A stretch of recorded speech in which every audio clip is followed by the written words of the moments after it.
everyone, Dr. Zio here again, and it's 3 a.m. I've worked tomorrow, and I can't sleep, which means naturally now is the best time to tell you about Megan, or as it's written out, M3GAN, and the Power Rangers affiliated people or Power Rangers actors who were involved in the production. Because, we're always happy when our Power Rangers fam levels up or goes on to do bigger and potentially even better things. In this case, the movie is funny. Megan is a horror comedy wherein an android is supposed to keep track of a little girl and protect her, and yeah, things don't go exactly as planned. Android starts killing people, and yeah, things kind of escalate from there. Well, it's a horror comedy. It's more comedy than horror. Like, you're not, this isn't scary. It's not scary in the least bit, so I recommend watching it. But we'll get to my thoughts on the movie here in just a second.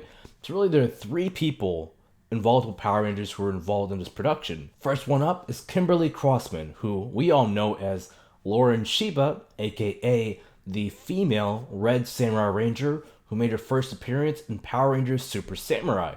Now, Kimberly Crossman is no stranger to venturing outside of the Power Rangers fandom because she has been very, very busy with doing things on other movie sets, TV shows. She's just a very busy lady. I'm always proud to see her doing things. Even in here with Megan, she posted a photo on her Facebook page showing that she did some behind the scenes, what makes it seem like a featurette involved with Megan. If not a featurette, then maybe something for a New Zealand news channel, because she's not actually in the movie itself, nor is she credited in the credits from what I could see. Yeah, I'm not entirely sure exactly what she did. If it's a behind the scenes featurette, then hopefully she'll, whatever she was recording or filming or working on, will appear in the Blu-ray and DVD release and the digital release whenever that comes here in the next few months. If not, hopefully whatever she worked on surfaces online so we can all appreciate it in all of its glory. Next up, we have Kira Josephson, who plays none other than Jane Fairview, aka the head honcho in charge at Buzz Blast in Power Rangers Dino Fury Seasons 1 and 2, as well as in Power Rangers Cosmic Fury, which comes out on Netflix exclusively around the world this fall. So, in Megan, Jane is actually in the movie herself, or Kira is actually in the movie herself, and she plays a camp counselor. She really only has one scene, well, actually one or two scenes, I think it is, in the movie. Mostly where she's giving Megan, some really good comedic looks because she's very surprised that this android is just kind of chilling there in the car. And I loved it. Like, I laughed so hard. My girl was serving up looks, and I'm so proud of you, Kira, and I hope that you go on to do more amazing things and get into other movies and hopefully even get into bigger productions and have a bigger role. Now, Megan did get announced for a sequel, Megan 2.0, that just got announced here when I'm recording this earlier this evening. So I'm hoping they use that as a chance to bring back Kira Josephson. Even if she only had a small role in the first movie, it's never too late to expand upon that role because she had a really good performance here in the movie. But last but not and one more thing, I know Jane was giving J Borg the side eye when she got back to the office the next day. I know she did. But last but not least, certainly not least, we have Jen Van Epps starring as Tess, one of the main character's scientist friends who helps create Megan or helps work on Megan throughout the movie. Now, Jen Van Epps played Russell Curry or Zato in the TV show. Zato's mom in Power Rangers Dino Fury Season 1. I mean, she really only had an appearance in Season 1, honestly, through a flashback. And I didn't actually notice this until now, but Zato's mom never really gets a name throughout the series, which I mean, I guess makes sense. She doesn't even really... She has a voice line when she was giving Zato his necklace, but beyond that, she doesn't really have too big of an importance in this series as a whole, which I kind of hope Cosmic Fury uses to...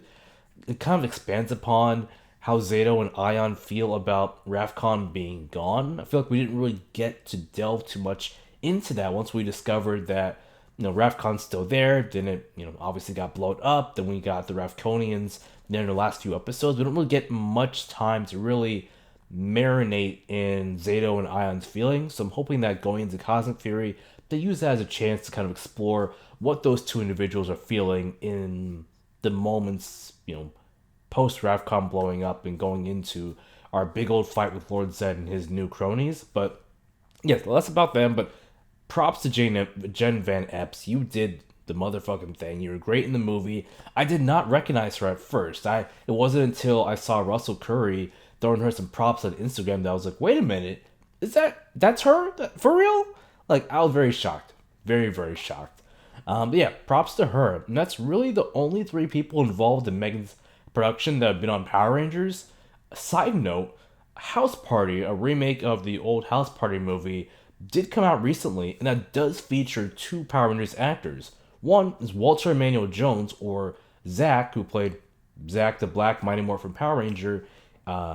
He is in the movie guest starring as himself, I guess. And then we also have Nakia Baris, who played Tanya in Power Rangers Zeo and the first half of Power Rangers Turbo. Oh, and I guess technically the last episode of Mighty Morphin Power Rangers Season 3, or Mighty Morphin Alien Rangers. She's also in the movie with a role. I'm not exactly sure how big of a role she has. But yeah, they're in that movie too if you want to go see that. I have personally not seen House Party, and despite me having AMC A-list and pretty much gobbling up any movie I can go see, I'm not really interested in this. Like, it hasn't been getting good reviews, so I'm like, yeah, no, I'm good. But on the flip side, M3GAN has been getting good reviews. Now, I try not to pay too much attention to reviews. If I'm interested in seeing it, I'll still go see it, whether it has good or bad reviews. But if it's a movie I'm interested in and has good reviews, that just makes me more excited to go see it. So imagine my excitement when I see that M3GAN's getting stellar reviews on its opening weekend, so I was even more excited to go see it on, opening weekend. And yeah, it was a great movie filled with a whole bunch of laughs. Now, content warning, there is a dog death. So if you're particularly sensitive to things like that, be warned, there is a dog death in the movie. But otherwise, the movie is fantastic. I'm super excited it's getting a sequel. I think it's probably going to be one of my favorite horror movies of all time, right next to Malignant, which the writer on M3GAN also worked on Malignant, and I cannot for the life of me remember her name. She's a black lady though, so props to her. I will include her name here in the notes here in the post editing process. But again, even if you don't like horror movies, I strongly advise you to go see M3GAN either in theaters and when it's available at home on digital release or on physical media like a DVD or a Blu-ray, just because even if you don't like horror movies, it's a good introduction to horror in general. Like me, I started watching horror movies maybe 10, 15 years ago, like really getting into it. And even though I have a huge slate of horror movies that I need to actually watch, I find that watching horror comedies and getting used to the tropes, horror comedies like Scream, The Evil Dead, just funny horror movies like that, they serve as a good way to introduce you to the horror genre, because they introduce you to the various tropes that you'll commonly see in these kind of movies. And then from there, when you're actually watching them, you're better able to anticipate what's going to happen before it does. So it's not as scary of an experience. Now, of course, you do have some of those more subversive horror movies that have come out in the last few years, and even now, that strive to be different than the horror movies of the past, and kind of stray away from those common tropes. And those are the movies to kind of really look out for. I think once you've dipped your toes into the horror movie genre, then tackle those movies like Hereditary or other things from A24 or even Neon, because they may scare you if you're not really used to horror movies and if you're not really into horror movies like that. But otherwise, go watch horror comedies, get into the genre, and then work your way up into those more experimental horror films. I do suggest watching some slashers.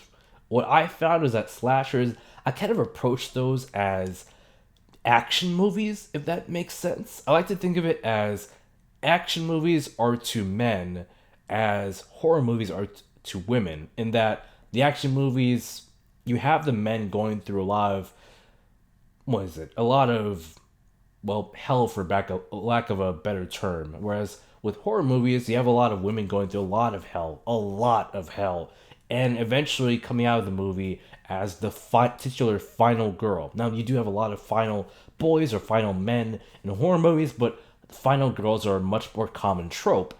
And yeah, again, I see horror movies as kind of like action movies, so that's kind of how I approach those slashers. I look at them as more bloody, gory action movies that get me pumped up whenever it's time to get a kill or whenever getting into a chase scene. I find that that's gotten me more into horror movies, and it's made easing myself into the genre during my early days a lot easier. But anyway, let me know what y'all thought about this. If you all want me to talk about more about, Power Rangers actors who have, you know, gotten out of their Power Rangers acting or the Power Rangers field and gone on to do other things within Hollywood or other media. Let me know if y'all want me to talk more about that, or even more about horror movies that Power Rangers fans might be interested in. I don't know if you guys, if y'all are interested in that, but let me know in the comment section below. Otherwise, as always, please like, subscribe, and comment because it does help with the YouTube algorithm. Until next time, thank you as always for watching. I do appreciate it. And I'll see you all in the next one. Ciao.